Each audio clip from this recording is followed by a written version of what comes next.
자, 이번에 살펴볼 것은 이제 임시정부인데, 임시정부는 이제 상하이 임시정부가 이제, 만들어질 때부터 여러 임시정부가 만들어졌어요. 그래서 이제 기록에 보면 한 8개 정도의 임시정부가 수립됐다고 이제 보고 있거든요. 그래서 노령의 대한 국민의회부터 상하이 임시정부, 그 다음에 이제 그 국내 항상 임시정부 등등등. 그래서 이제 8개 정도의 임시정부가 만들어졌는데, 그중에 이제 대표적인 임시정부가 세 가지가 있죠. 세 가지가. 그래갖고 이 세 가지 임시정부를 보면 연해주의 대한국민회, 연해주의 연해 연해주의 대한국민회가 있고, 그다음에 상하이에 이제 대한민국 임시정부가 있고요. 그다음에 서울에 한성정부가 있었어요. 이게 대표적인 거죠.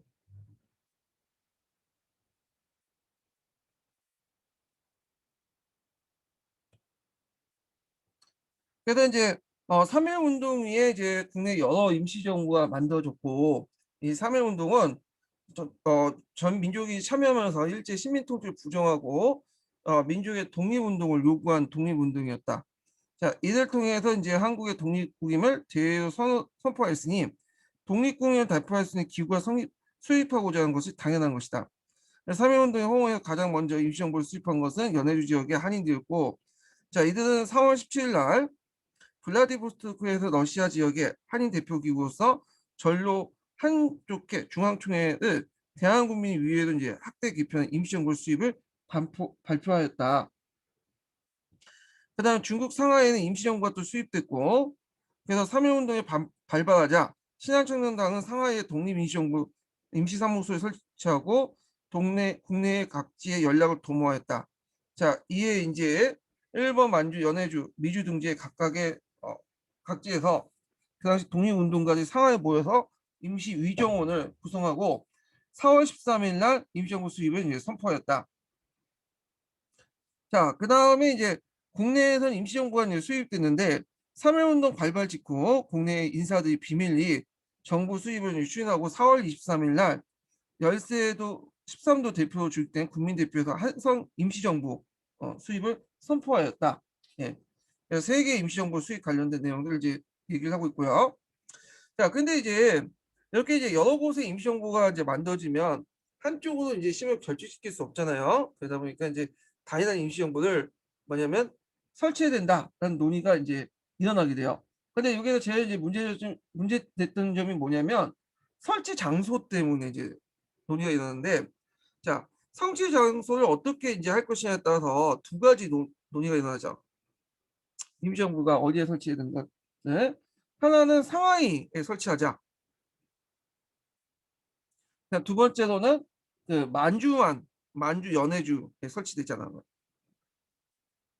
그래서 대개 보면 외교적인 어떤 것을 강조하는 사람들은 상하이를 원했고요. 상하이 같은 경우에는 그 당시에 이제 그 상하이가 국제적 도시잖아요. 그러다 보니까 영사관이나 대사관 이런 것들이 되게 많이 몰려 있어.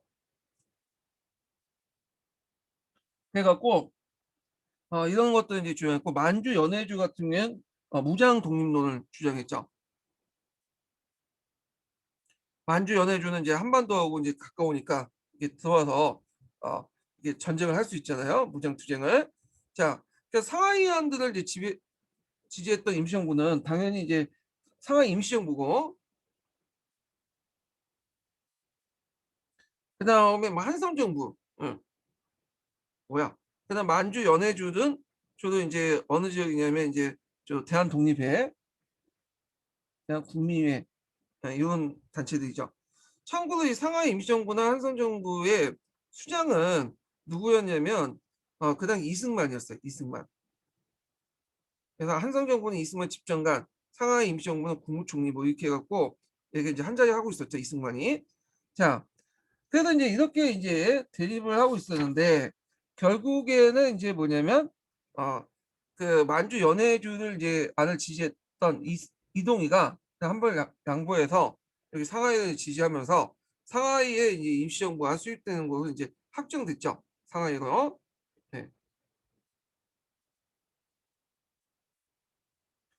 자, 그래서 이제 이렇게 있고, 그만 읽어볼게요.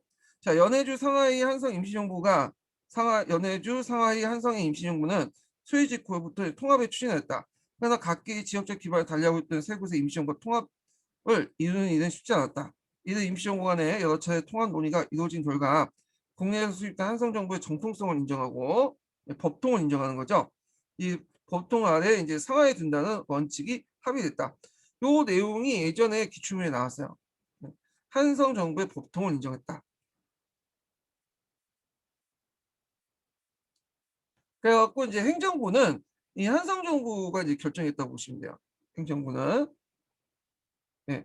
그래서 이제 이런 내용들 기억을 해두시고, 요게 좀 눈여볼 게 뭐냐면 요때 그 한인 사회당도 참여했어요. 이동희가 이끌었던 한인 사회당. 그래서 이제 나중에 이제 그 고려공산당이 만들어지죠. 1925년에. 그때 상하이파, 1921년인가요? 22년에 만들어지죠. 예, 한인사회당은 이제 고려공산당의 안에서 그 상하이파 공산당으로 이렇게 알려졌던 거죠. 그래서 이제 어떤 성격을 띠고 있냐면 좌우 합작적 성격도 같이 띠고 있어요. 그래서 이제 이동희를 중심한 그 한인사회당이 참여함으로써 상하이파 공산당이 참여하면서 자화합작적 성격을 띠고 있다. 이것도 이제 같이 기억을 해두시면 좋을 것 같아요. 그래서 이제 세 곳의 임시정부가 이제 1919년 9월에 통합을 이뤘다. 정부의 명칭은 대한민국 임시정부로 이제 결정되고요. 그 임시정부 대통령 이승만, 국무총리 이동희를 비롯한 강원들이 정부를 구성했다. 그래서 일제에게 나라를 빼앗긴 지 9년 만에 민족을 대표하는 임시정부가 수립되어 단절되었던 그 민족사의 맥락을 잇게 되었다. 예. 그래서 이제 이 내용들 기억을 해두시면 될 것 같아요. 그래서 이제 그 밑에 보면 이제 그 대한민국 임시정부 수립 과정과 배경을 이제 좀 있는데, 요 내용 한번 읽어볼게요. 자, 임시정부 선포는 거의 같은 시기에 연해주나 상하이 국내에 등에서 이루어졌다. 맨 먼저 조직된 연해주의 블라디보스토크에서 설립된 것이 대한민국민이었는데, 이는 연해주 교포사회를 기반으로 조직된 전로 한족계 중앙총회가 정부 형태로 개편된 것이다. 거의 같은 시기에 상하이에서도 신한청년단과 이곳에 모여든 독립운동가들이 통합한 임시정부를 수립하는데, 한편으로 국내에서는 여러 독립운동 단체들이 연합하여 13도 대표의 24명 이름으로 한성정부를 수립하였다. 자, 이처럼 이제 비슷한 시기에 이제 세계 임시정부가 수립됨에 따라 모든 독립운동 세력을 결집시킬 수 있는 단일 정부 수립이 민주운동 노선의 가장 중요한 문제가 제기되었고, 단일 정부를 이루기 위한 교섭은 현실적 세력 기반이 가지고 있는 연해주 정부와 상하이 정부 사이에 진행되었다. 자, 정부 통합 운동으로 단일 정부에 대한 여망이 높아지면서 다음과 같은 단일 정부 수립이 확정되었다. 자, 여기에서 이제 내용을 보면 상하이 연해주의 정부 일체 해석하고 한성 정부를 계승한다. 법통을 이제 계승한다는 법통. 근데 위치는 상하이에 두는 거죠. 상하이. 그리고 상하이에서 임시정부 수립 이대 행정은 유효함을 인정한다. 그리고 이제 현재 강로는 일제 사퇴하고 한성 정부가 선임한 강로들 정부에 인수할 것. 이거는 행정부가 한성 정부에서 이제 구성한다. 이런 내용이죠. 그래서 통합 원칙에 따라서 대한국민위원회는 해산이 선언됐으며 상하이 정부는 강요만 한성 정부 강요를 받고 임시위정은 해산되지 않았다. 임시위정원은 이제 일종 의회와 같은 역할을 해요. 네, 이해가. 그래갖고 이제 결국 따라서 그 대한민국 임시정부는 상하이 정부를 중심이 돼서 대한국민의 일부 세력을 끌어들이고 한성 정부의 강로 명단을 채택한 것이다. 그리고 이에 따라 단일 정부의 대통령 이승만, 국무총리는 이동희가 선임되었다. 이렇게 이제 보시면 될 것 같고요. 자, 그 다음에 민주공화정의 이제 정부 수립 볼게요.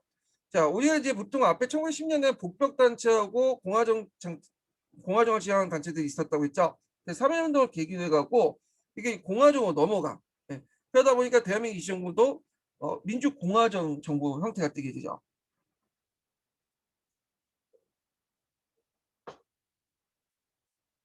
자, 이 공화정인데 공화가 뭐예요? 공화가 일단. 예. 공화한 것은 한자 적으면 이렇게 적죠. 예. 같이 통치한다라는 거야. 원래 이제 우리나라나 중국에서는 공화정이라는 정치 형태는 없었어요. 근데 이제 유럽에서 리프시라는 그 단어가 들어오니까 이 리프시를 어떻게 해석하냐 가지고 예전에 이제 중국 시대 때 중국의 역사에 보면 주나라 때 공화 정치가 있었어. 예. 그래서 공백하라는 사람이 이제 그 여왕을 쫓아내고 주의 여왕을 쫓아내고 그 당시 어, 공백하의 통치가 있었어요. 이걸 줄여서 공화 정치라고 했어요. 근데 이제 나중에 중국 애들이 리프릿이라는 말을 듣고 이런 것들 중국 역사 찾아보니까 이게 공화 시대가 있었거든. 그래서 이 공화라는 말을 이렇게 따왔다 그래요. 여러 사람들이 이제 통치하는 그리고 왕이 없는 통치 형태 이렇게 이제 볼 수 있는데 자 그래서 이제 이 공화 정치가 이제 채택을 했다. 그래서 민주공화정이 채택이 됐고요. 자, 정부 구성원의 상권 분리에 입각한 거야. 상권 분리.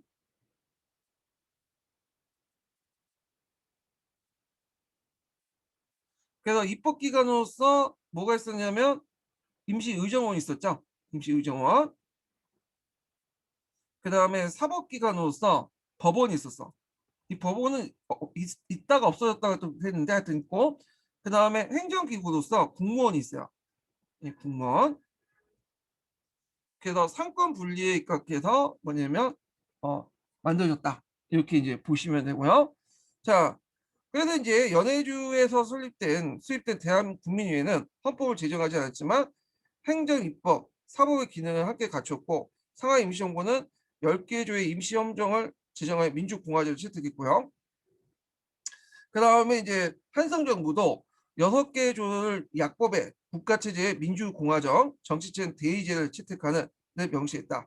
그래서 3개의 임시정부가 통합되면서 이런 내용을 더욱 구체해서 대한민국 임시현장이 공포되었다.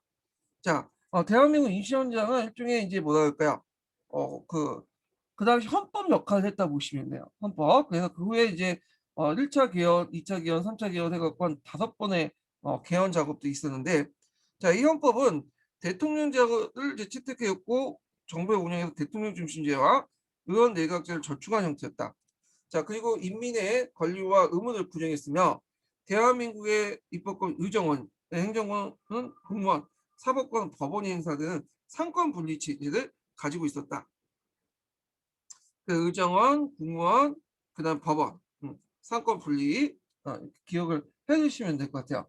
자, 어, 그래서 이제 이게 좀 살펴볼 것이 뭐냐면 이 임시 현장 관련된 내용이거든요. 임시 현장. 그래서 임시 현장 정강 내용인데, 자, 임시 현장이 그 5번의 이제 개헌이 일어나요. 예. 그래서 이제 이 내용들을 이제 좀 볼게요. 좀 구체 내용들 정리 좀 해볼게요.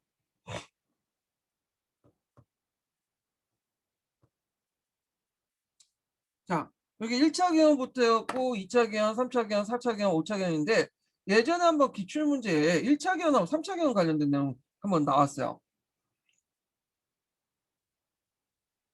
자, 1차 개헌과 2차 개헌을 볼게요. 1차 개헌과 2차 개헌은 상하이에서 이제 했죠. 상하이에서 상하이 임시정부 상하이 있을 때. 자, 여기 보면 이제 한성 정부의 이제 행정지휘를 계승해서 대통령 중심제 이승만, 국무총리 이동희 이렇게 이제 있고 그 다음에 이제 2차 개헌인데 2차 개헌은 이제 나중에 이승만이 탄핵을 받죠. 그리고 이제 물러나고 나서 국무령 중심의 이제 내각 책임제가 형성돼 김구가 중심으로. 그래서 이때 이제 벌 필요성이 없는 사법권 조항이 이제 폐지되고 그다음 내각제 위원 내각제가 이제 채택을 되는데 이때 이제 여러 가지 문제점이 있었어요. 2차 개헌. 왜 2차 개헌이 문제가 있었냐면 일단은 이 당시 이제 국무령을 이제 했는데 대통령 대신에 국무령을 했는데 국무령이 자주 교체가 돼. 집단이 좀 불안하거든요. 정치체가. 그래갖고 이제 3차 개헌을 해요. 3차 개헌은 상해에서 이제 중경에 옮겨가기 전에 중경 이전까지. 그러니까 임시정부가 이제 뭐 중일 전쟁이라고 하면서 그다음에 뭐 여러 가지 이유로 그 당시 뭐 옮겨 다녔잖아요. 예. 그래서 요때 이제 만드는 게 3차 개헌인데 요때는 이제 이거 어떤 식이냐면 간내에서 민족 통합운동, 민족 자화합작 통합운동이 일어났어요. 이게 3차 개헌 관련된 내용이 예전에 시험 문제 나왔죠. 자, 이런 배경 아래 이제 정부가 임시 위정원 중심으로 개편됐어. 왜냐면 인제 이게 통합이 되면 민족 유일당에 통합이 되기 때문에 이때 이제 임시정부는 가도 정부의 성격을 갖고 있어. 그러니까 이제 나중에 통합될 때 이제 넘겨줄 걸 대비해 가지고 예 이렇게 이제 국무원 대신에 임시 위정원 중심으로 바꿔버린 거야. 그리고 국무원은 그러니까 이제 행정부죠. 그래서 행정부는 예전에 국무령 중심이었는데 국무위원 중심의 집단 체제로 바뀌어. 그러니까 정치 구조상 임시 위정이었지만 여기 또 공무원이 있잖아요. 공무원의 부주고는 이제 떠지고 공무원 안에서도 국무령에서 국무위원 중심으로 집단지대로 바뀌는데 그 이유는 국무령이 자주 바뀌기 때문에 좀 정치적 안정을 깨하기 위해서 국무위원 중심의 집단 체제를 만들고 그다음에 인제 뭐냐면 주석제를 도입하죠. 이 주석제. 근데 이때 주석이라는 것은 큰 의미는 없었어요. 국무위원 중에 5명인가 6명이 있었는데 그중에 이제 회의를 주관하는 사람 정도야. 예. 사회자? 네, 그 정도의 의미야. 이 주석을 권하는. 그러니까 뒤에 4 차, 5차 개혁하고 좀 달라요. 근데 어떤 분은 이 집단 지도 체제를 그 당시 이제 3차 개혁 때 이제 민족 대통합 운동이 일어났으니까 좌우합작 운동. 그래서 국무위원들을 이제 이렇게 집단 제도체를 만들어 갖고 이런 사회주의 세력들을 끌어들이기 위해서 좌우합작을 위해서 이렇게 했다. 이렇게 하신 분도 있는데 그게 아니에요. 이거는 이거와 별 관계가 없고 전반적인 분위기의 3차 개헌은 그런 의도 있지만 국무위원 중심의 집단 조직체는 그렇게 한 게 아니라 앞에서 이제 국무령 때 이동영, 이상용, 홍진, 김구 여러 인사들이 자주 교체되니까 정치적으로 안정되지 못하잖아요. 그래서 이제 3차 개헌을 통해서 그 정치적 안정을 깨기 위해서 국무위원 중심의 지도 체제로 바뀐 거야. 그러니까 3차 개헌에 원래 배경하고 좀 다르게 이건 별도로 예 진행됐다. 이렇게 기억을 해 두시면 돼요. 요거는 한국 근현대사 두산 교과서에 있는 내용이야. 요거는요. 그다음에 이제 유일당 운동에 반영한 이당 치국이 이제 형태가 도입되죠. 예. 그래서 인제 우리가 인제 하는 한국 독립당이 기반 정당이 돼. 요 한국 독립당은 나중에 좀 얘기를 할게요. 그래서 인제 이런 내용들 좀 기억을 했는데 근데 이제 이 3차 개헌하다가 유일당 운동이 깨지죠, 결국에는. 네. 그래서 다시 인제 뭐냐면 4차 개헌 때는 다시 바뀌어, 지도 체제가. 그래 갖고 이 4 차, 5차 개헌 때는 어떤 데는 중경이야, 중경. 그래서 이제 국민당 정부에 따라서 이제 중경까지 왔죠.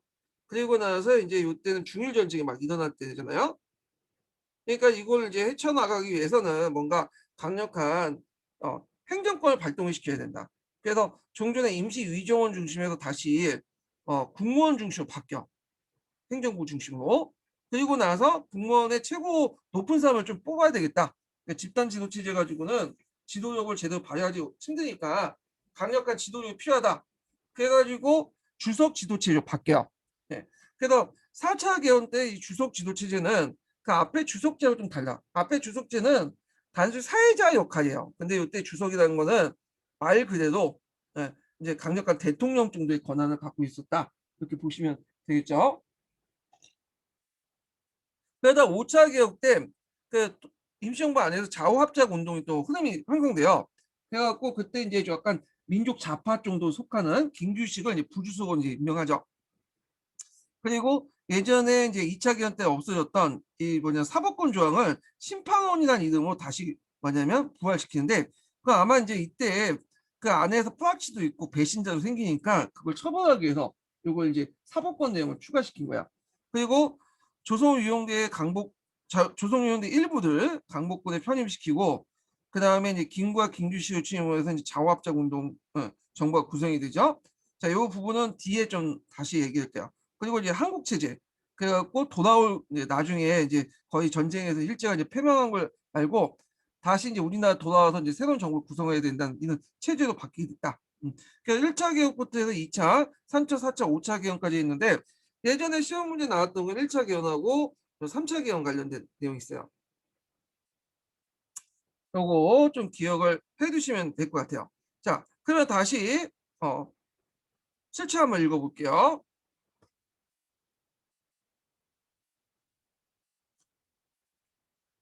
자 여기 보면 이로써 우리나라 역사상 최초의 삼권 분리를 통한 그 당시 이제 민주공화정이 수립되었다. 자 의의죠. 예 임시정부 통합의 의의. 자, 이러한 임시정부의 수립은 전제군주제 민주공화제로 그리고 군주주권에서 국민주권 국가로 확립되는 계기를 마련했다.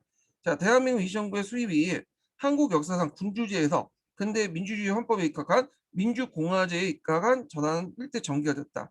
자, 이후 대한민국 임시정부는 우리 민족의 구심점이자 정치적 지주가 되어 대외적으로 우리 민족을 대표하는 민족의 대표기구로서 대내적으로는 독립운동의 지휘 통과가 나가는 독립운동 중추기관을 역할했다. 근데 이거는 대한민국 임시정부 초창기 때 얘기고 실제 이제 20년대에 넘어가면서 이제 점점 넘어가면서 시간이 지나면서 그런 기능이 떨어지죠. 왜냐하면 이제 임시정부가 점점 약해져. 이건 뒤에 좀 얘기를 하겠지만 자 그래서 이제 이런 내용들 보시면 될 것 같아요. 그러면 대한민국의 이제 그 관련된 임시정부 활동 내용을 좀 볼게요. 어, 대한민국 임시정부는 민족 대표기구로서 독립운동의 최고기구 역할을 하고 해서 우선적으로 추진하는 것은 국내 국민들과 연계하는 방안이죠. 그래서 이제 이때 등장한 게 영통지역 교통국이에요. 영통지역. 자, 그래서 이제 영통제라는 말은 이제 그 대한민국 임시정부가 국내 연결하기 위한 소통하다. 이름에서 연통이라고 붙였죠. 연결해서 통하다 해서 연통. 그래서 자금을 확보하거나 정보를 획득하기 위한 제도로서 연통제를 뒀는데 그리고 나서 이제 교통국을 뒀어요. 예. 그래서 이제 그 내용을 이제 좀 보면 요거는 좀 밑에 정리한 내용이 있으니까 제가 좀 요거 보고 얘기를 할게요. 자, 연통제와 교통국은 주로 북서지방에 집중적으로 돼 있어. 북서지방은 이제 한반도에 있으면 모든 지역을 둔 게 아니라 주로 이제 서울 중심으로 서울과 연결되는 그 지점 있죠. 주로 항해도나 평안도 지역, 요 지역을 이제 집중적으로 관리하는 거야. 예, 요 지역은. 그리고 여기 요동반도에 이제 보면 여기 넘어가는 게 안동 있죠. 안동. 예, 안동. 그래서 이 안동을 이제 뭐냐면 최종적으로 거점을 해갖고 이제 연령만 삼았죠. 여기를요. 그래갖고 이 안동에 이륙양행을둬요. 참고로 이 안동은 원래 단동이에요. 네, 이륙양행을두는데 이 이륙양행이라는 곳은 이제 뭐냐 하면 아이고 잤어요.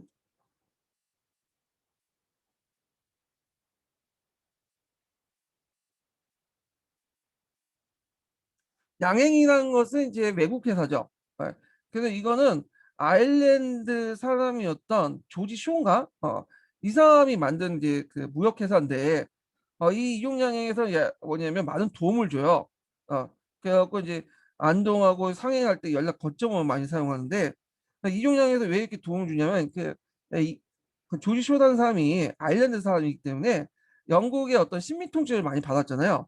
그러니까 그거에 공감을 해서 그 당시 임시정부 많은 활동을 이제 하게 돼. 그래서 그 다음에 서울하고 이제 이렇게 안동까지 이렇게 중간중간에 이제 거점을 마련하죠. 연통제 거점을. 그리고 나서 거기에 각 도, 군 면에 도판, 군판, 군감, 명감을 두고요. 그리고 이제 뭐냐면 간대 독방벌도 설치하죠. 그래서 요때 안동에 최후 거점을 두는데 요거는 교통국도 마찬가지예요. 이동 교통국도 이제 마찬가지로 이제 하는데 요게 거점을 해갖고 이제 자금이나 인력이 모이면 이종양행의 배를 타고 그 상해에 있죠. 상해까지 건너가. 상해 임시정부 운반하는 시스템이야. 영통제가 뭐고 교통국이 뭐냐? 자, 영통제라는 것은 아니 일단 교통국도 설명해. 교통국은 요 중간중간에 거점이 됐던 것이 교통국이에요.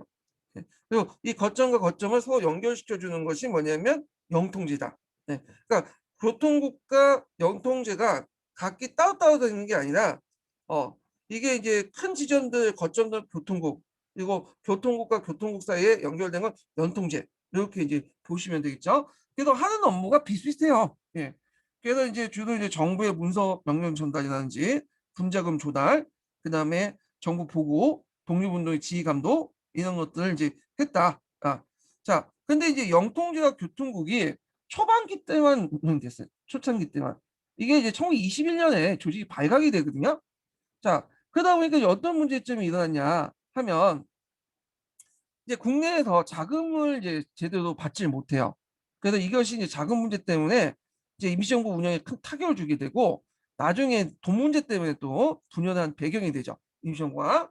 그래서 하여튼 연통제와 교통국이 있었다. 그러면 연통제와 교통국이 주로 서북 지역에만 활동했다고 했잖아요. 서울이나 그 이렇게 있는 서북 지역 항해도 평안도죠. 그럼 다른 지역은 이제 활동이 없었냐? 다른 지역도 활동이 있었어요. 근데 이제 임시정부의 집속 기구가 아니라 외곽 기구죠. 협력했던 그런 단체들, 비밀 단체들과 연결, 뭐 대한독립예국단, 대한민국 청년외국단, 그다음에 조선민족 대동당 같은 이런 각 지역에 이제 뭐냐면 조직도 같이 있었다. 이렇게 좀 기억을 해두시면 될 것 같아요. 자, 그러면 다시 이제 한번 또 읽어볼게요. 자, 영통제는 국내에 대한 대한민국 임시정부의 행정망을 조직하는 곳으로 내무부가 관할했다. 그래서 서울에 총판을 두고 각 도의 도판, 부하군의 부장과 군관, 면회는 명감을 등 책임자를 임명했다. 그래서 대한민국 임시정부는 이들로하여금 각종 명령이나 그 다음에 지시사항을 국민들에 전달하도록 함으로써 국민적 기반을 확보하였다. 이렇게 보시면 되고요. 자, 그 다음에 이제 대한민국 임시정부는 국내 교통, 통신, 연락을 위해서 교통부 관할에 교통국을 뒀고 그 거점은 이륙양행을 뒀어요. 이거 외워두세요. 양해. 그래서 이 사람은 이제 아일랜드 사람이지만 이제 그 당시 아일랜드 영방에 속해 있었잖아요. 그러니까 영국이 이륙양행이 이제 거점인 거 알고 있으면서도 건들지 못했어요. 예. 이 아일랜드인이 이제 했기 때문에 자, 그래서 이제 2층에는 교통국 안동지부를 두고 한반도 내 통신 업무나 군자금 전달, 무기, 수입 같은 업무를 했고 그리고 이종량이 배를 타고 그 다음에 이제 저기 상하이까지 또 연결하죠. 예, 이렇게 왔다 갔다 하고 자, 하여튼 이들 기반 서울 포함한 한반도 북부 지방에 교통국 지국이 설치됐고 이들 통해 대한민국 임시정부와 국민들 사이에 자금 조달과 인물 왕래 등 긴밀한 통신 연락이 이루어졌다. 자, 그다음 대한민국 임시정부는 국내 조사원과 특파원을 파견하여 국내 실정을 파악하고 특수활동을 전개하게 했고 각 군을 단위로하여 조사원을 임명하여 국내 실정을 파악하는 한편 특수 임무를 부여한 특파원을 국내에 파견했다. 그리고 앞에서 얘기한 것처럼 이제 자기가 직접적으로 이제 설치되지 못하는 그러니까 영통제와 교통국이 저 북서지방에 치중돼 있잖아요. 그러니까 나머지 지역은 뭐 조선민족 독립 대동단이라든지 대한민국 청년 외교단 같은 외곽 단체를 이용했어요. 그래갖고 이제 대한독립 외국단은 여기 대한독립 외국단이 좀 빠졌네. 거의 중요한 단체는 아닌데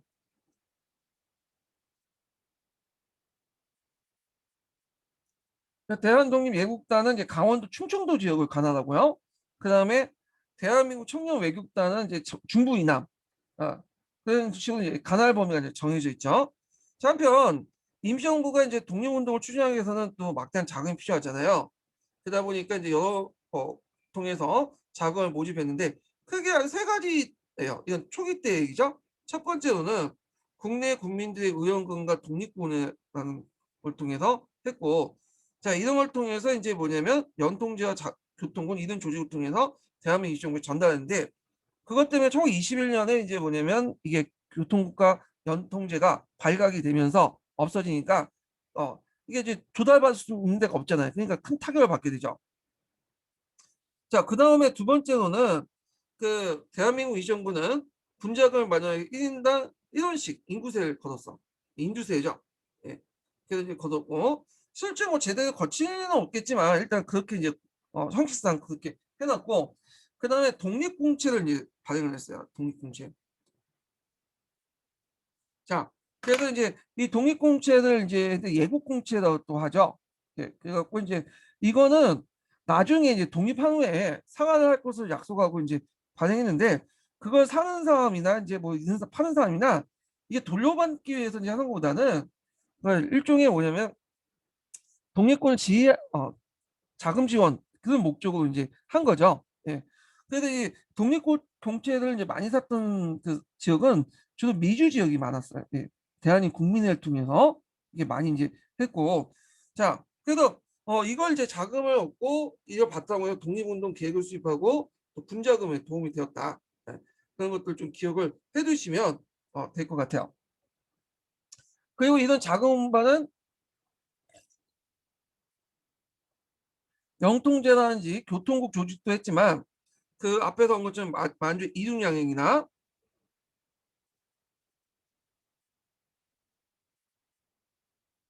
그 다음에 이제 부산에 보면 백산상해가 있어요. 그래서 이 백산상해에서 있는데 백산상해 이제 안희재가 이제 만든 회사거든요. 그래서 이게 백산 무역 주식회사에 발전됐는데 되게 이 백산상에서 이제 국내 독립운동단체 연락처 뭐 군작을 모아서 임시정부에 전달하는 역할 이런 것들 했죠. 예. 그 안희재는 이 사람은 대종교 신도인데 나중에 이제 1933년에 만주를 건너가서 그 발해 수도였던 동경성에서 발해 농장이나 발해 학교를 건설했던 사람이에요. 예. 안희재 정도는 좀 기억을 해주시면 될 것 같아요. 자, 그 다음에 예전에 시험 문제 나왔던 것이 대한민국 임시정부인데 독립전쟁을 수행했죠. 네, 요게 예전에 시험 문제 나왔죠. 독립전쟁을 수행을 했다. 그래서 우리가 보통 대한민국 임시정부는 외교 독립론을 초창기 때 했다고 생각을 하고 있잖아요. 근데 초기 때부터 외교 독립론을 했던 건 아니에요. 처음에는 독립전쟁론을 했어요. 독립전쟁. 그 1920년을 독립전쟁 원년호 선포했죠. 원년호. 그래갖고 이제 했는데 그 이유는 뭐냐면 원래 그 대한민국 임시정부가 수립될 때는 이승만이 대통령 뽑혔잖아요. 근데 이승만이 그 당시 미국 계속 있었어. 뒤에 돌아온 거야 이승만은. 그리고 그때 이제 20년에 이제 이제 대한민국 임시정부가 이제 만들어지고 20년 넘을 때 아직까지는 이승만이 미국에 있었고 실제 이동희가 같은 사람들이 이 대한민국 임시정부를 주도를 했어요. 그래갖고 이제 이동희가 이제 주도를 하면서 독립전쟁을 이제 수행하겠다. 본인은 외교 독립론이 아니라 독립전쟁을 수행했더니 뭐냐면 선포를 냈죠. 그래서 여러 가지 조치를 취하게 되는데 근데 나중에 이제 이승만이 어, 미국에서 이제 건너오죠. 이제 미국에서 건너올 때 이제 일제의 눈을 피하기 위해서 중국인들 보면 이제 그 중국 쿠리들이 많이 나왔잖아요. 중국 노동자들이. 근데 그중에 죽은 사람들이 다시 자기 고향에 묻히고 싶어갖고 그 당시 화물선에 간을 많이 그러니까 시체를 많이 운반을 같이 들어있거든요. 화물선에 중국에 가는 화물선에서 그때 그 간 옆에서 시체처럼 누워가지고 상하이 도착했다고 그래요. 그래서 이제 한 6개월 동안 있었어요. 6개월 동안. 예, 오래 있지도 않았어요. 근데 이제 여러 가지 문제가 이제 터졌지. 처음에 이제 이승만이 오니까 사람들이 좀 기뻐했어요. 왜 기뻐하냐면 돈을 많이 가지고 올 거라고 생각을 했는데 막상 왔는데 뚜껑을 열어보니까 돈은 별로 안 가져온 거야. 어. 거기에다가 이제 이승만이 또 이제 뭐냐면 무장 독립투쟁은 이게 잘못된 거다. 그래서 외교 독립론을 이제 하자 이렇게 주장을 하고 그러면서 무장 독립투쟁에서 다시 외교 독립론으로 바뀐 거야. 그러니까 초기 때는 무장 독립투쟁이었는데 나중에 이승만이 이제 들어오면서 외교 독립론으로 바뀌게 된 거야. 이거 좀 기억을 해두시고요. 예. 그래서 우리가 이제 대한민국 위신부 하면 도시적 외교 독립론 이렇게 기억을 하고 계시지만 막 직후에는 이승만이 없을 때는 독립전쟁론을 바탕으로 했다. 이런 것들 같이 기억을 해주세요. 예전에 기출문제 나왔던 거죠. 자, 그래서 이제 그 결과 요게 이제 예전에 시험 문제 나왔던 건데 보면 서간도나 북간도, 연해주 세 개 군사구역을 나눠 독립군을 편성하고요. 이미 조직되어 활동하고 있는 독립군 임시정부 산하에 편입시키고 또 국무부 산하에 육군 무관학교 설립 등을 운영하여 직접 간설 간부를 육성했다. 그래갖고 이제 여기 옆에 보면 서간도 지역에 활동했던 강북권 사령부, 그다음에 강북 총영, 육군 주만 참의부를 비롯하여 소속 군전소군, 북간도 지역의 북로군전소 같은 대한민국 임시정부를 산하에 결집시켰다. 그래서 독립전쟁론에 입각해서 이렇게 했다. 그렇지만 이제 나중에 이승만이 집권하면서 이제 외교 독립운동이 치중하면서 여러 가지 한계가 이제 부닥치게 되죠. 예. 그래서 요걸 이제 한번 제가 한번 좀 정리를 좀 해봤어요. 여기는 군사활동. 그래서 이제 1920년 활동은 국무부를 설치해서 군사 업무를 관장하고 그 다음에 만주 지역으로 이동하는 계획까지 아예 이제 이동일 중심에서 만주 지역으로 이제 뭐냐면 옮기자 그런 계획까지 수립했었고 그 다음에 임시정부 산하에 그 기존의 단체들이 들어오기 시작하죠. 그래서 서도군전소군, 중강단이죠. 북로군전소군 라는 이름으로 산하의 조직이 편제됐고 그다음 국무부 직할대를 이제 구성했어. 그래서 강복군 사령부나 국내에 이제 강복 초용이 설치되고 남만주 육군 참의부가 이제 설치되죠. 자, 그래서 삼부 통합할 때 참의부 관련된 내용이에요. 그다음 미국의 이제 비행사 양성을 위한 항일 비행사 양성소를 설치하고요. 자, 그렇지만 이제 뭐 영통제 교통국을 공격 인력 자원 부족, 그 다음에 이제 뭐 등등 이승만 집권 등등 해가지고 결국에는 이제 군사 활동은 이제 접었다. 그리고 나중에 이제 1940년에 국민당의 도움을 받고 이제 한국 강복군이 창설되죠. 근데 그거는 뒤에 이제 얘기해요. 자, 그래서 이제 이런 군사 활동도 했지만 앞에서 언급한 것처럼 초점은 이제 점점 외교 독립론에 입각한 거야. 네. 그래서 외교 활동을 초점했다. 이렇게 보시면 돼요. 이승만이 들어오고 나서. 자, 그래서 이제 이 내용을 보면 한편 대한민국 이시정은 외교 활동에도 주력을 했는데 파리 강화이에 파견된 친한 청년 김규식을 외무총장을 임명하고 신인장을 보내서 대한민국 이시정부를 대표로 활동하죠. 파리 위원부를 이제 만들어가지고 활동을 하게 되고요.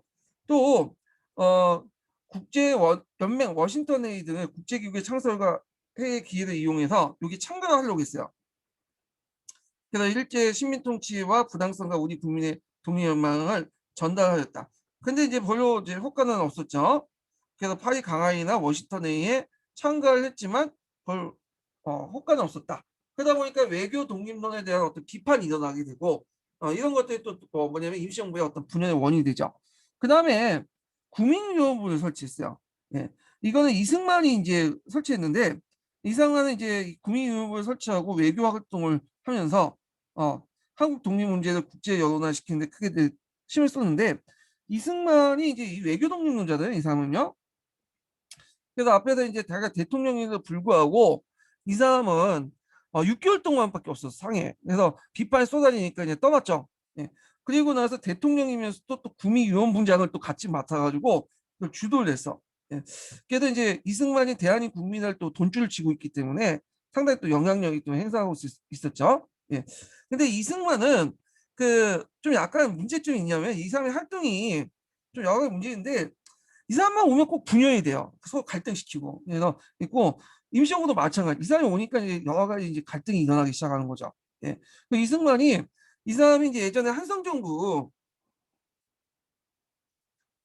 있었죠. 한성정부의 집정관으로 이제 활동했는데 물론 한성정부에서 이 사람을 집정관 임명한 것은 이제 뭐냐면 일단 돈이 있기 때문에 그렇게 임명한 것 같아요. 예. 그래서 집정관을 임명하고 활동하고 또 상하이 임시정부, 그러니까 앞에 통합된 상하이 임시정부가 아니라 예전에 이제 그 통합되기 이전에 상하이 있었던 임시정부, 국무총리를 이제 했어요. 예. 그다음에 그 당시 대통령제가 없었으니까. 근데 이제 이 사람의 문제가 이제 뭐냐면 활동하면서 외국에 활동하면서 상하이 임시정부의 국무총리로서 활동하는 게 아니라 대통령이라는 이름으로 활동한 거야. 대통령. 그리고 한성정부의 집정관 대통령, 상하이 임시정부의 대통령. 그러니까 이제 이거에 대해서 이제 그 안에서 반발이 많았죠. 상하이 임시정부에서는 우리는 대통령의 지위가 없다. 그렇지만 밀고 넘어가 그 내세 뭐냐 밀어붙였죠.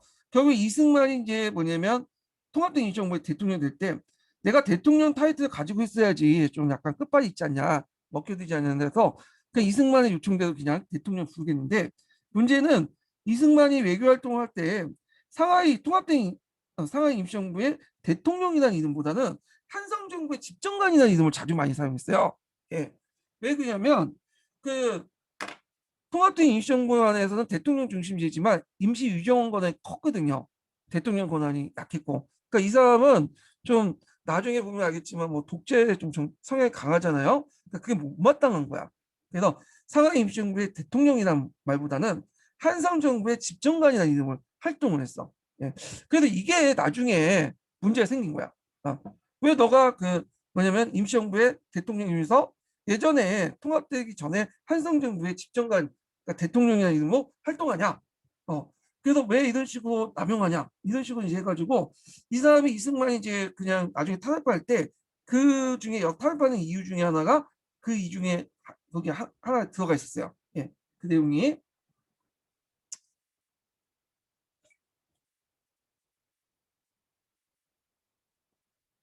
자, 그 다음에 임시정부 진통 관련된 내용이 있는데 요거는 좀 약간 이제 하기 전에 좀 정리할 게 있는데 여기 이제 많이 빠지는 내용이 이제 교육과 문화 활동은 빠져 있네. 네. 외교 활동도 있고. 자, 일단 한번 요거 좀 보충하면서 기본 강의 내용을 좀 보충할게요. 자, 왜 아까 외교 활동 같은 경우에는 이제 강대국의 외교관을 파견하고 뭐 파리 강화회의, 워싱턴의 국제연맹 독립보장 했지만 이제 대부분 실패했고, 그래서 그때 이제 주 파리 위원회, 그다음 미국의 이제 구미연부, 그다음에 필라델피아 한국 통신부를 만들었고요. 그다음 교육 문화 활동을 좀 볼게요. 자, 이거 예전에 한번 기출에 언급됐던 거죠. 요때 대한민국 임시정 기간지를 만들죠. 예, 독립신문. 그러니까 구한말 때 만든 독립신문이 아니라 요때는 이제 임시정부가 만든 독립신문이에요. 그래서 이 독립신문은 이강수가 주필을 맡았어요. 이강수가. 예, 주요한 기자로 참여했고, 그래서 국내 동포들에게 독립운동 소식을 알리고 일제의 어떤 반항, 어, 그 뭐냐면 일제의 저항 같은 것들 선동하고 그런 것들을 했던 것이 독립신문이죠. 예. 그 다음에 이제 사료편찬서를 뒀어. 사료편찬서도 예전에 한번 기출문제 언급됐었죠. 일제가 이제 조선사 편수회를 만드니까 이와 대응해서 이강수나 안창호가 설치했죠. 그래서 한일 관계 사료집을 관행하고, 그다음 일제 침략과 부당성의 독립 요구를 부당성과 독립 요구를 정리하고, 그다음 국제연맹과 한민족 자주독립의 자주성을 구매하는데, 이때 이제 여기에서 박은식이 한국독립운동 지열사를 발간했어요. 예, 예전에 한국통사를 발간했는데 이때는 한국독립운동 지열사를 이제 발간을 했다. 사회편찬서에서. 그 다음에 교육에서 이제 보면 초등과정에서는 인성학교를 만들고 상하에게. 그 다음 중등학교에서는 중등 3일 중학을 만들죠. 상해에 육군 무관학교도 설립해요. 뭐 제대로 운영은 하지 못했지만, 네. 자, 이런 교육 활동을 했다. 이렇게 기억을 해주시면 되고요. 자, 여기에서 약간 여담은 이제 근데 여기 이강수가 나오잖아요. 이강수. 독립신문에서 활동하고 사회편찬에서도 활동했던 이강수가 언제부터 변질됐냐는 거예요. 원래는 이제 임시정부에서 이강수가 이제 활동을 했어요. 이 사람이. 근데 이강수가 이제 여자친구가 한국에 있었어. 조선에. 네. 근데 이제 이강수 조치려면 여자친구를 조쳐야 되겠다 해갖고 이강수를 이제 뭐냐면 여자친구를 경찰서에서 일본 경찰이 가져가서 이제 가둬놓은 거야. 그러니까 이강수가 그 소식을 듣고 배를 타고 뭐냐면 인천항으로 들어온 거죠. 근데 인천항에 기다렸던 이제 경찰이 이강수를 이제 뭐냐면 잡아서 경찰서에 가는데, 자, 경찰서에 2, 3일 만에 아주 깨끗한 몸으로 나온 거야. 깨끗한 몸으로, 그러니까 고문도 받지 않고 깨끗한 몸으로 나왔다는 건 어떤 의미일까요? 변절됐다는 거죠. 자, 이때부터 이강수가 이제 여자친구 문제도 변절해가지고 완전히 친일파 돌변을 하게 되죠. 원래 이제 이렇게 이제 변절한 친일파들은 상당히 무섭잖아요. 예, 극자와 극우는 서로 통한다고. 자, 하여튼 뭐 이렇게 이제 있는데 아직까지는 초창기 때는 이때까지는 이강수가 사교편찬소나 독립신문을 이제 통해서 독립운동을 했다. 이렇게 이제 보시면 될 것 같아요. 자, 그럼 다시 한번 읽어볼게요. 음. 자, 대한민국 임시정부의 진통 이렇게 보는데, 자, 임시정부 초기에 여러 가지 활동의 계획 추진하면서 활기를 띠었던 대한민국 임시정부는 1920년대에 들어서 점차 위축됐는데, 이는 국민적 기반이 상실된 가장 큰 이유다. 자, 이게 뭐냐면 국민적 기반이 상실된 것이 가장 큰데, 이 당시 그 대한민국 임시정부하고 국내 기반을 서로 연결됐던 것이 뭐죠? 영통제와 교통국이었잖아요. 이게 이제 1921년에 발각이 됐어.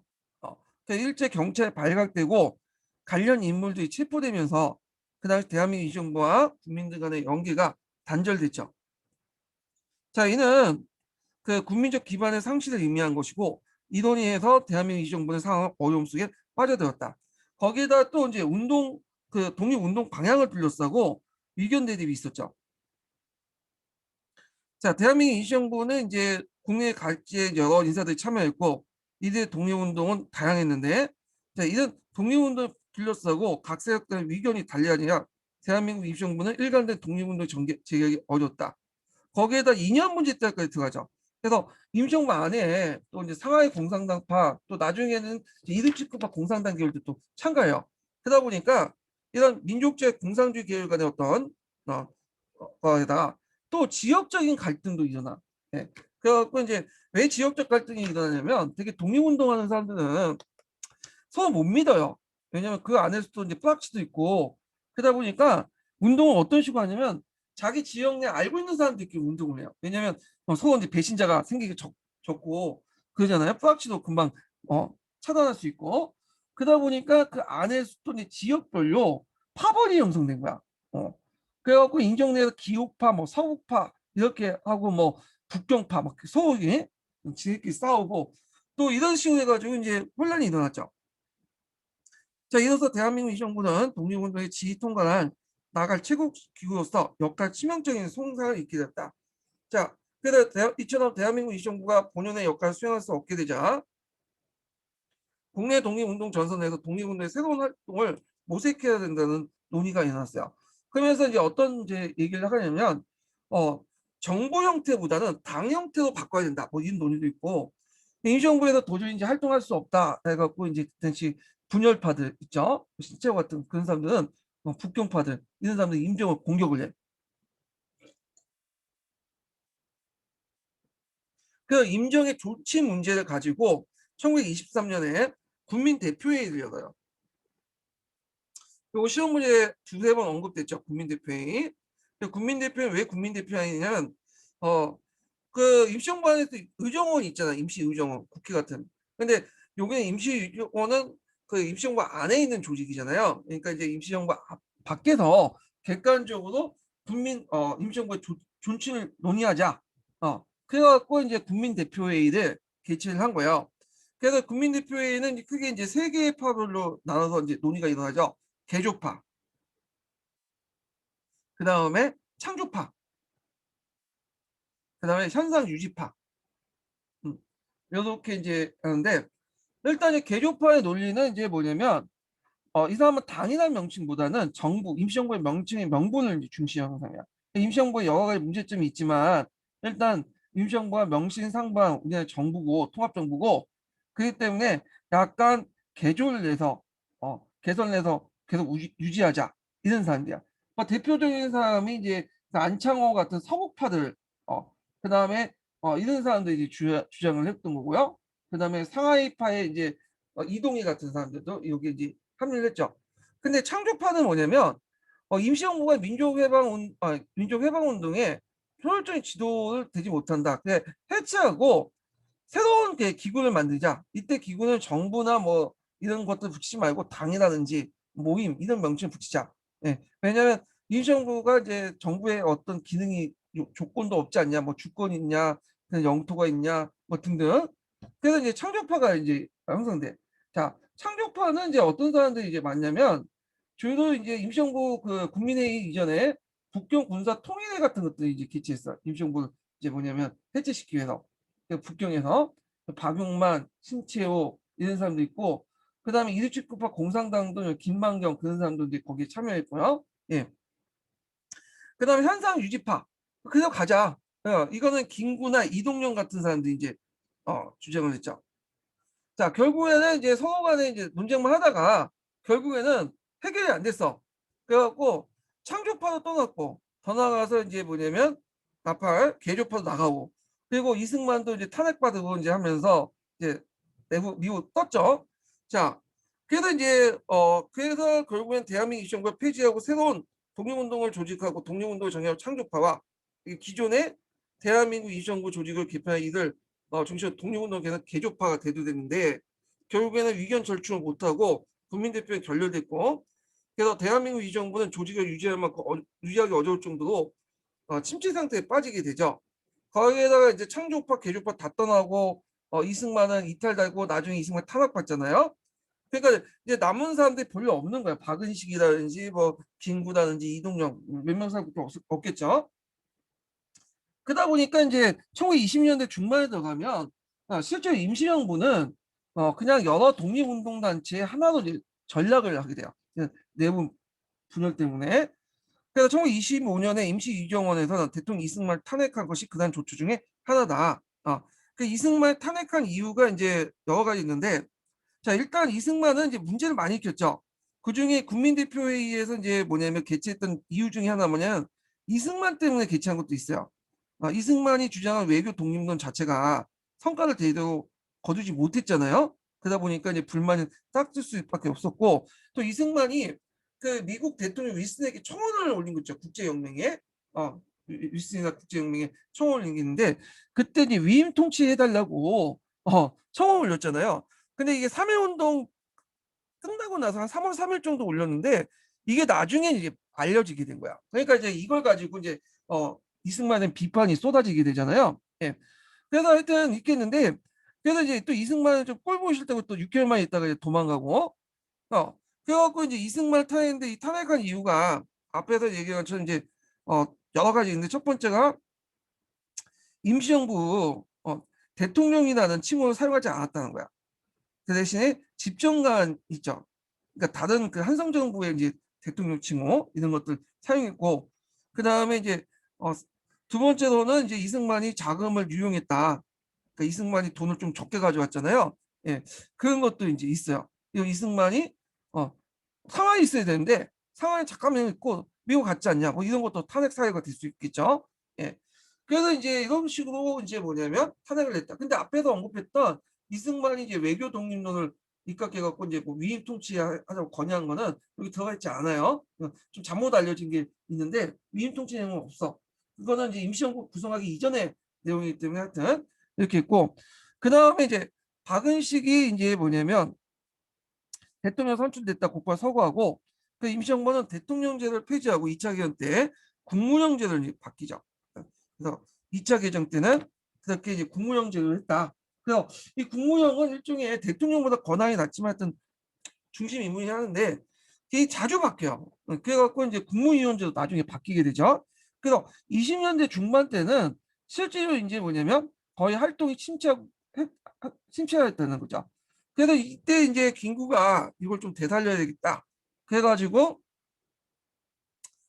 여기 이제 그 김구가 이제 한 것이 한인 예국단을 조직하죠. 요 시기에 1920년대 넘어서 그래서 한인 예국단을 조직해가지고 이걸 좀 극복을 하려고 했어요. 이게 31년인가 하여튼 뭐 몇 년을 조직했어. 예. 자, 그래서 이제 이런 게 있고 그다음에 임시정부 분열을 얘기했던 이제 이승만의 위임 통치 청원서 있죠. 이 사람이 이제 대한민 국민회 해갖고 워싱턴에 이제 해가지고 1919년 2월 25일 날 이런 것들 이제 해서 이렇게 이제 이런 건데 나중에 이제 알려지게 돼요. 이게 예. 이게 25일인데 어떤 책은 3월 며칠 날 되고 있는데 하여튼 이게 나중에 알려지게 되고 이때 이제 대한민국 임시정부에 이제 주문이 있어요. 요거. 그래서 이승만 탄핵 이유가 이게 쭉 적혀 있죠. 외교를 빙자해서 직무지 상하이 5년 동안 있었고 실조 상하이 별로 없었다. 그 다음에 자금을 유용했고 그 한성 그 정부의 집행관이란 집행관이 뭐였죠? 네. 한성 정부의 그, 그 총재관인가 하여튼 그는 그 뭐냐면 집정관이라는 이름으로 그런 걸 활동했고 그 다음에 이제 뭐 여기 보면 한성 정부 조직 개통 운운 이런 내용이 있죠. 그리고 또 이제 자금도 유용했다. 뭐 이런 등등 해가지고 이승만이 탄핵을 이제 뭐냐면 당했죠. 자, 그래서 이제 이런 내용들 좀 기억을 해두시면 될 것 같아요. 자, 그러면 다시 이제 대한민국 임시정부 역사적 의의를 볼게요. 자, 3.1운동 이후에 그 정부통합운동이 전개되면서 상하이 대한민국정부가 수립되었다. 자, 이는 우리 민족의 정치의식의 발전에 비롯된 것이고 이후 기타 다른 조직에서도 민주공화국을 추구하게 되어 민족 독립운동 방향이 정립되게 되었다. 또한 대한민국 임시정부는 영통제 교통국 등을 통해서 국내의 민족과 연계하면서 국내 독립운동의 정신적 지주가 되면서 전 국민의 어떤 독립운동 동참을 시켰다는 의의를 가지고 있다. 대한민국 임시정부는 3.1운동을 포출된 독립국가 민족공화국의 수립 민족적 의지의 수렴하여 세워졌으며 8.15 강복 때까지 중국에서 약 27년 동안 활동하면서 민족의 대표 기구자 독립운동의 구심점을 역할을 맡게 되었다. 그러나 정부 활동이 해외에서 추진됐기 때문에 국내 민중의 직접적인 통치를 못했고 그래서 이제 정부의 이제 국가의 3대 요소가 있죠. 그래서 3대 요소인 뭐 주권, 그다음에 국민, 영토. 그런데 실제로 뭐 주권이야 뭐 추상적인 개념이니까 이제 뭐 건너뛰고 그 국민이나 영토가 없잖아. 통치할 국민들이나 지배할 영토가 없다 보니까 여러 가지 이제 뭐냐면 활동이 있었죠. 그래서 이제 나중에 임시정부가 이제 약해지고 이제 분열되면서 어떤 문제점이 이제 등장하면 꼭 정부라는 조직 형태가 필요하냐? 그래서 정부보다는 당이라는 것이 낫지 않냐? 정부가 아니라 당으로 하자. 이런 논의가 일어나게 돼요. 네. 그래갖고 이제 당을 통해서 통합을 하자. 당적 형태를 가지고 그냥 독립운동의 최고 이제 기관으로 삼자. 인정의 한계를 이제 뭐냐면 비판하면서 그래서 이제 뭐 이렇게 했는데 이게 나중에 이제 그 간내 민족 유일당 운동의 어떤 배경이 되기도 하거든요. 예. 자, 그래도 이제 이 내용들 좀 기억을 해두시고 자, 이런 제약과 한계도 불구하고 대한민국 임시정부는 사회에 맞는 방향을 추진하면서 독립운동 세력을 결집시키는 구심점 역할을 하기 위한 노력을 계속하였다.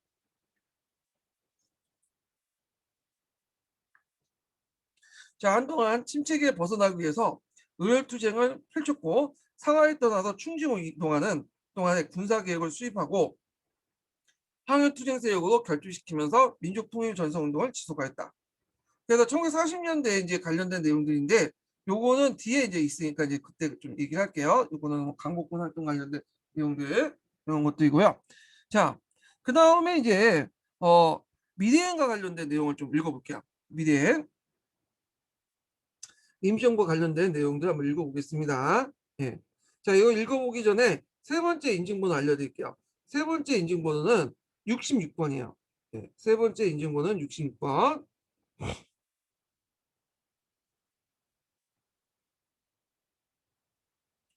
자, 여기 보면 우리나라의 대한민국 전문에 예, 이게 지금 구차기원이죠. 예, 또 재헌헌법까지 항상 그 전문에 보면 이런 내용이 있어요.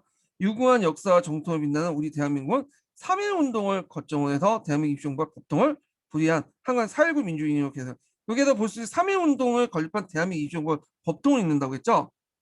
예. 그러니까 우리나라의 이제 건국 연도는 임시정부 대한민국 만드는 연도는 1948년이 아니라 1919년이에요. 1919년.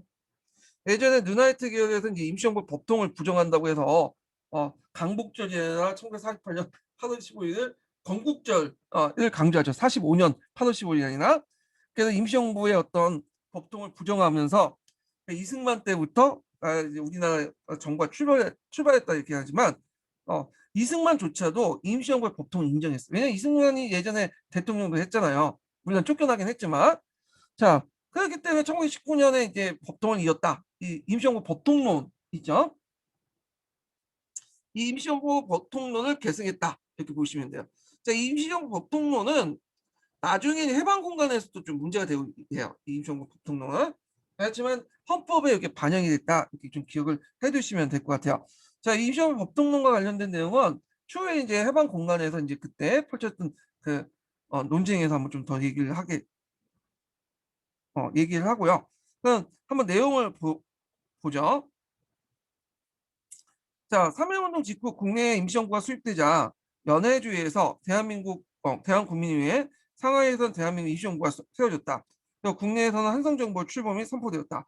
이들 임시정부와 국가 통합운동이 시작됐고 마침내 한성정부 법통을 계승하여 상하이 대한민국 임시정부와 대한국민회의가 통합되어 대한민국 임시정부가 탄생되는데 임시정부는 대통령 이승만, 국무총리 이동희가 이제 선임되었다. 통합 과정에서 외교부만 상하이에 두고 정부와 위에는 동포가 사며 무장 투쟁에 위한 간도나 연해주 옹기하는 주장도 있었다. 그런데도 정부가 상하이에 둔 것은 서구 열강 조개 지역이 많기 때문에 여기 영사관 뭐 대사관도 되게 많잖아요. 그러다 보니까 외교 활동을 펴기 유리했고 각 지역의 독립운동세력과 연락이 편했기 때문이다. 그래서 상하이에 둔 이유가 여기 있죠. 이유 쓰면 요거 두 가지 쓰시면 되죠. 근데 주의할 것은 앞에서 이제 이동희가 여기 참여했다고 했잖아요. 그래서 이동희 같은 무장 독립투쟁세는 초창기 때 그 임시정부를 장악을 했기 때문에 그 당시 이제 무장투쟁론을 주장했어요. 무장독립 원년 하면서 이게 이제 시험 문제 나왔고, 근데 이승만이 들어오면서 이제 바뀌어지죠. 외교 독립론으로. 자, 대한민국 임시정부는 3.1운동에 털어나온 민족의 열망으로 수립되었으며 나라 안팎에 활동한 여러 독립운동 세력들이 참가했다. 그래서 그 외교론자인 이승만, 무장투쟁론자인 이동희, 실력 양성자인 그 안창호, 각각 대통령, 국무총리, 내무총장을 한 달씩 해먹었죠. 자, 여기는 민족주의 계열뿐만 아니라 이동희 같은 사회주의 계열도 인사를 또 참여했다. 또한 최초의 민주공화제로서 상권분리 원칙에 입각해서 입법기관 임시의정과 행정기관 공무원, 사법기관 법원으로 구성되었다. 그 다음에 일제강점은 한국의 주권을 행사할 수 없지만 대한민국 위정부의 수입은 한국의 나라인 대한제국에서 국민의 나라인 대한민국, 민국 자체가 이제 뭐냐면 민주공화정을 지향을 하잖아요. 근데 원래는 이제 국명을 정할 때도 대한으로 할 것이냐 조선으로 할 것이냐 이게 이제 쟁점 사항이었어. 그래서 대한으로 끝났으니까 대한으로 하자. 그래서 조선민국이 아니라 대한민국을 이렇게 했고, 그리고 일제가 이제 그때는 조선이라고 했죠. 국명이 그대로 우리나라 이제 남한정부 대한민국, 국가는 조선인민공화국 이렇게 하잖아요. 근데 우리나라 국명을 보면 되게 몇 개도 왔다 갔다 해. 뭐 삼한시대 때 한이나, 그다음 한이 대한제국 계승되고 대한민국 이렇게 계승되거나, 그다음에 조선 그 고조선, 그다음에 이시조선, 그다음에 조선인민공화국, 이렇게 계승하잖아요. 고구려는 또 고조도 계승하고. 그러니까 한 세 개 파트로 나눠진 것 같아 국명이. 자, 그 다음에 이제 넘어가서 비밀 조직을 만들어 독립운동 자금을 모으다. 그러니까 대한민국 위시정부는 이제 독립운동의 자금 안정성을 확보하고 남한밖에 항일 운동세력과 연락망을 구축하기 위해서 영통부와 교통부를 설치했죠. 영통부는 대한민국 위시정부의 국내 비밀행정 조직으로서 재정 확보하고 제정된 법령이나 공문을 그 국내 전파하고요. 교통부는 대한민국 위시정부의 통신기관으로서 정보 수집 분석, 독립운동 자금 모집을 강행했다. 특히 이제 이동양행 있죠. 그리고 회사 명칭 좀 기억을 해둬야겠죠. 자, 이동양행 안동. 그 당시엔 지금 단동이죠. 그래서 단동에 교통국 하락이 두드렸다. 대한민국 임시정부는 독립운동 자금 마련을 위해서 독립공채를 발행하거나 의원금을 거두었다. 이동양에 관련된 내용이 있죠. 그래서 이제 그 아일랜드 조지 로이스 쇼가 당동의 상태 무역회사인데, 쇼는 영국의 식민 통치를 받은 아일랜드 처지를 고려해서 독립운동을 적극 지원했다. 예. 자, 그 다음에 이제 외교활동에 주력하다.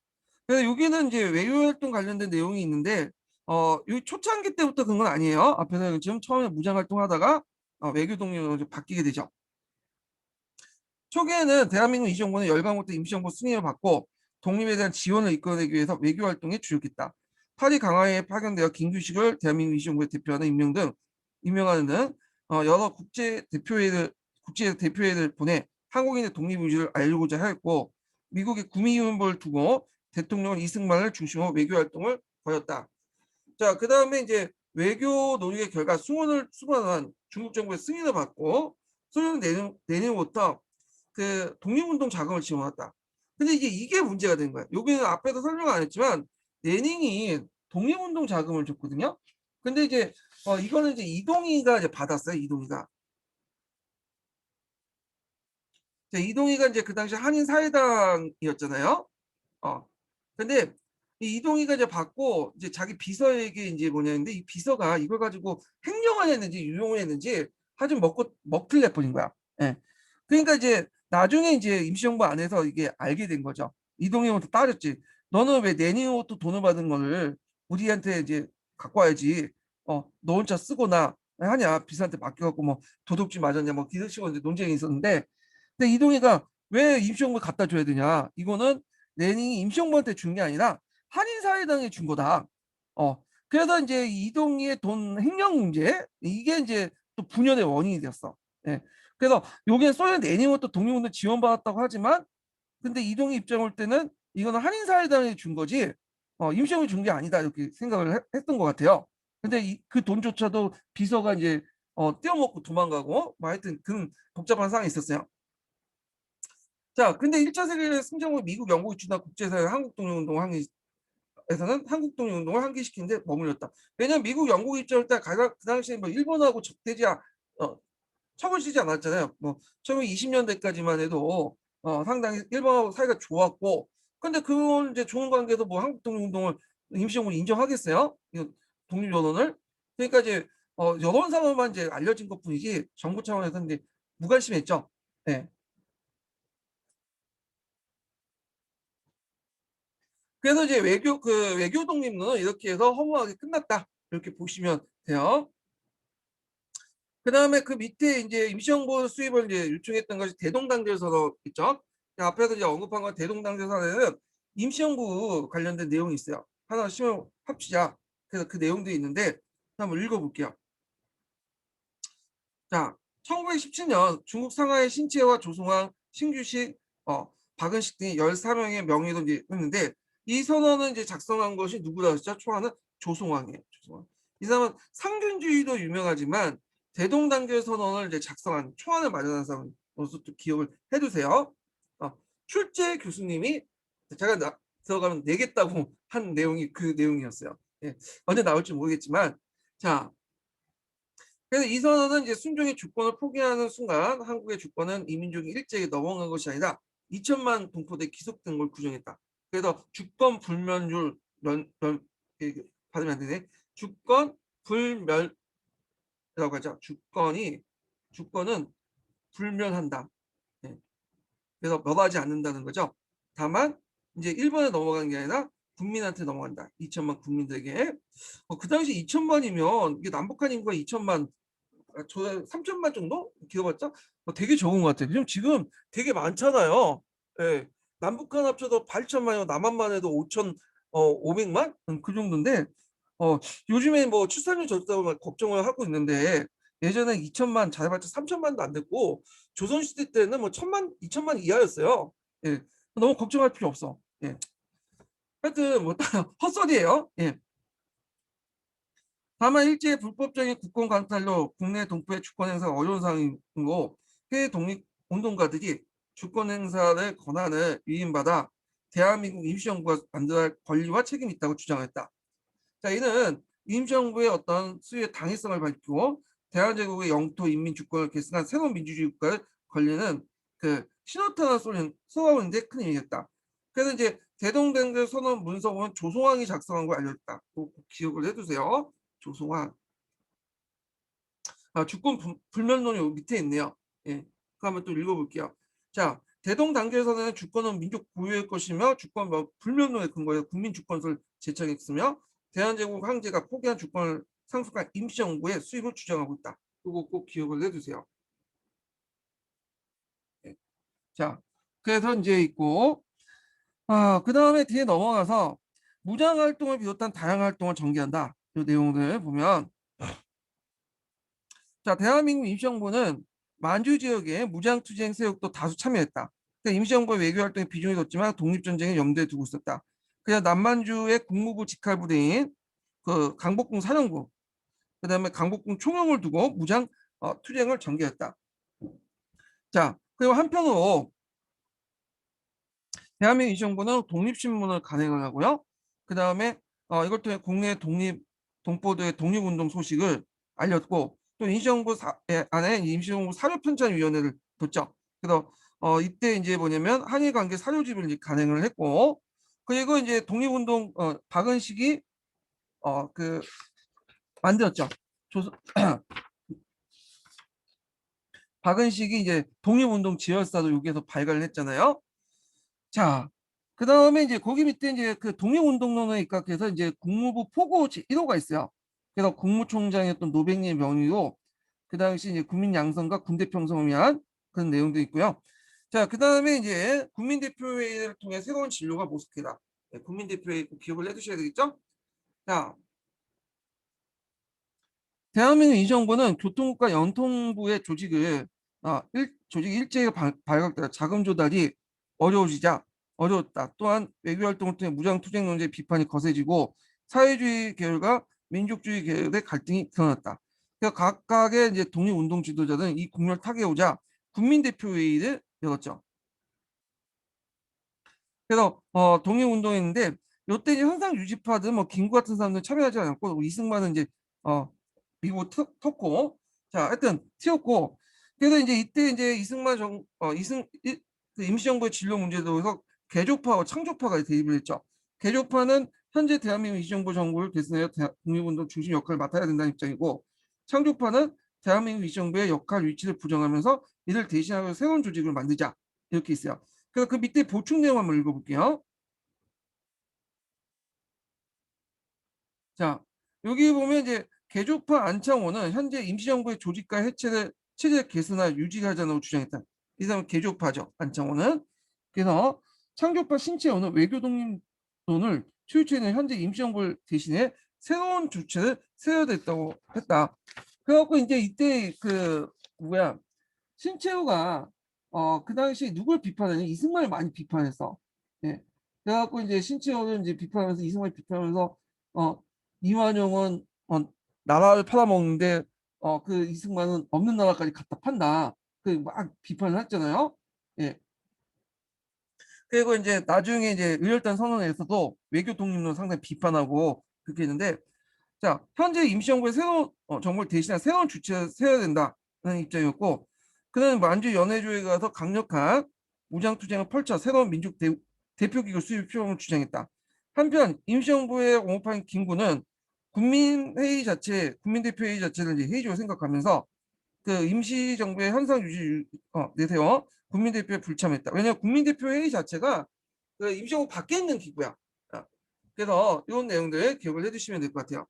자, 하여튼 국민대표회의가 결렬된 이후 대한민국 임시정부는 한동안 침체에 빠졌다.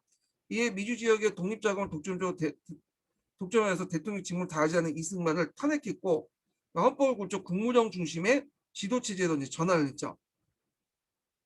그래서 이제 이승만 탄핵은 임시정부 2차 때 3차 교역을 통해 국무령 중심에서 내각 책임제대 지도제, 그다음에 국무원 중심의 집단 지도체로 전환되었다. 뭐 이렇게 있고요. 자, 그래서 이제 그 헌법을 고쳐서 2차 개혁 때는 이제 국무령 중심의 집단 제도로 바뀌게 돼요. 예. 국무령이라는 것도 있지만 집단을 이제 하는 거야. 예. 국무령은 이제 일종의 상징적인 대통령인데 이게 자주 바뀌니까 나중에는 국무위원 중심의 집단 지도체로 바뀌죠. 국무위원회. 그래서 이제 이동영과 김구 같은 중심으로 이제 체제가 재정됐다. 그래서 이때 이제 이승만 1920년대 중반부터 그 아까 얘기한 것처럼 침체되니까 이게 좀 침체되는 이제 뭐냐 떨쳐내기 위해서 1931년에 31년에 조직했네요. 한인 예국단을 조직했어. 그래서 우리가 이제 알고 있는 이봉창이나 윤봉길이 거기에 이제 활동을 했죠. 그래서 의열단과 함께 의열투쟁을 하는 단체죠. 그래서 이 조직하여 한일 독립투쟁의 새로운 한류를 개척하였다. 한인 예국단의 활동은 그 뒤에 있으니까 그때 한번 더 살펴보기로 하죠. 자, 그 다음에 이제 한번 탄광활동 문제 풀어볼게요. 여기 보면 대한민국 임시정부에 의해서 대한민국 국제가 나오고 대한민국 임시정부 임시헌장인데 여기 이제 자료 2번에 들어갈 건 뭘까요? 민주공화정이죠. 그러니까 대한민국은 민주공화정이다. 네, 이런 것들 기억을 해두시고요. 자, 그 다음에 이제 3.1운동 이후에 이제 뭐 민족운동의 방향이 있는데 이거 앞에서 언급을 했을 거예요. 3.1운동 이후에는 다양하게 이제 이렇게 뭐냐면 운동이 펼쳐졌고 사회주의와 민족주의 운동 안에서도 이렇게 갈려져 나갔다. 이렇게 보시면 돼요. 그래서 사회운동의 이제 민족주의는 민족해방을 중심으로 방면에 사회주의 민족해방과 함께 그 다음에 계급해방도 같이 해요. 근데 주의할 것은 사회주의 운동, 민족주의 운동 이렇게 분열돼 도식화 시켰지만 실제로 사회주의 운동과 민족주의 운동이 도식화 시킬 수 없는 부분도 있어요. 왜냐하면 민족주의 운동하다가 사회주의 받으면 사회주의 운동을 했거든요. 그러니까 사회주의 운동하면서 민족주의 운동 같이 했다고 보시면 돼요. 물론 민족보다 계급을 강조하는 이드치크파 공산당 계열도 있지만 민족을 또 강조하는 상하이파 공산당도 있었어요. 예. 그래서 사회주의와 민족주의 이렇게 개념적으로 분리시켜놨지만 실제로 사회주의 운동도 민족 독립운동도 같이 했다. 왜냐하면 사회주의 자체가 민족주의를 또 받아들이고 그러잖아요. 예.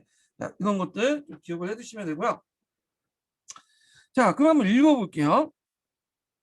3.1운동 이후에 사회주의 운동이 대두되면서 항일민족운동이 크게 민족주의 계열과 사회주의 계열로 나눠졌는데 이들은 일제를 몰아내고 독립을 쟁취하려는 공통된 목표, 민족해방을 가지고 있었다. 하지만 사회주의 운동은 사회주의산을 바탕으로 자본주의 체제를 부정하고 노동자, 농민 계급의 해방, 계급 해방을 추구했다는 것. 사회주의에게는 민족해방과 계급 해방은 분리할 수 없는 문제였다. 자, 이런 까닭에 사회주의 운동은 일제 극심한 탄압을 받았을 뿐만 아니라 지주 자본가를 중심이 돼서 된 민족운동의 갈등을 빚기도 했다. 자, 이에 이제 민족운동의 전선 하나 통합하여 항일민족의 투쟁을 모으는 민족유일당 운동이 일어났다. 뭐 이렇게 이제 보시면 될 것 같고요. 자, 그다음에 이제 해당 교과서 있을까요? 해당 교과서. 자, 해당 교과서는 좀 시간이 됐기 때문에 좀 쉬었다가 할게요. 이거는요.